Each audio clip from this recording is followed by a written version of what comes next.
ఆహా!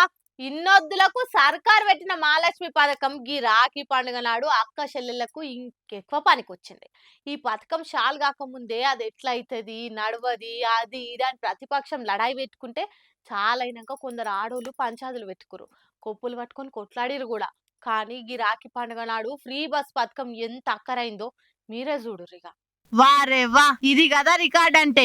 ఇప్పుడు ఎవలంటారో మహాలక్ష్మి పథకం ఉత్త దండుగా అని. కాంగ్రెస్ సర్కార్ అధికారంలోకి వచ్చుడుతోనే ఇచ్చిన మాట ప్రకారం ఫ్రీ బస్ చాలు చేసింది. ఇక అది ఏమంట షురువు అయిందో కొప్పుల నడుమ పంచాదులైనాయి, పార్టీల నడుమ కొట్లాటలైనాయి. అయినా కూడా తగ్గేదేలే అన్నట్టు సర్కార్ గీ పథకం మటుకు ఆపలే. ఎన్ని పంచాదులైనా ఎన్ని కొట్లాటలైనా ఫ్రీ బస్ పథకం అయితే ఆపేదేలే అన్నట్టు ఉరుకుతున్నందుకు ఈ రాఖీ పండుగ మంచి పేరు తెచ్చింది.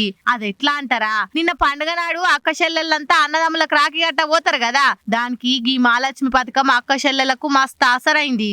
ఇది ఏదో మీది మాటలకు చెప్తున్న మాట కాదు, పక్కా లెక్కలతోనే చెప్తున్నాం. నిన్నొక్కనాడే 64 లక్షల మంది దాకా ఆర్టీసీ బస్సులో తిరిగితే అందులో ఉత్త మహాలక్ష్ముల లెక్కనే 42 లక్షల దాకుంది. అంటే చూడుర్రి ఏ తీర్ల అక్కడికి వచ్చిందో గీ పథకం.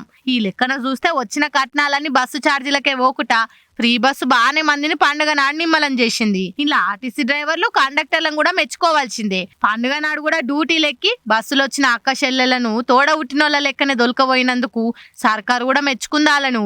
ఇక ఇది చూసినాక ఇప్పుడు అనుర్రి మొన్నేమో అంటారు కదా ఫ్రీ బస్ గురించి, నోరొస్తలేదా ఎట్లా అనుకుంటా దెప్పి ఓడుస్తుంది మన సర్కారు. ఏ పథకం అయితే ఏంది గాని పబ్లిక్ ఆసరైతే చాలు అనుకుంటా మాట్లాడుకుంటుర్రు అంతా.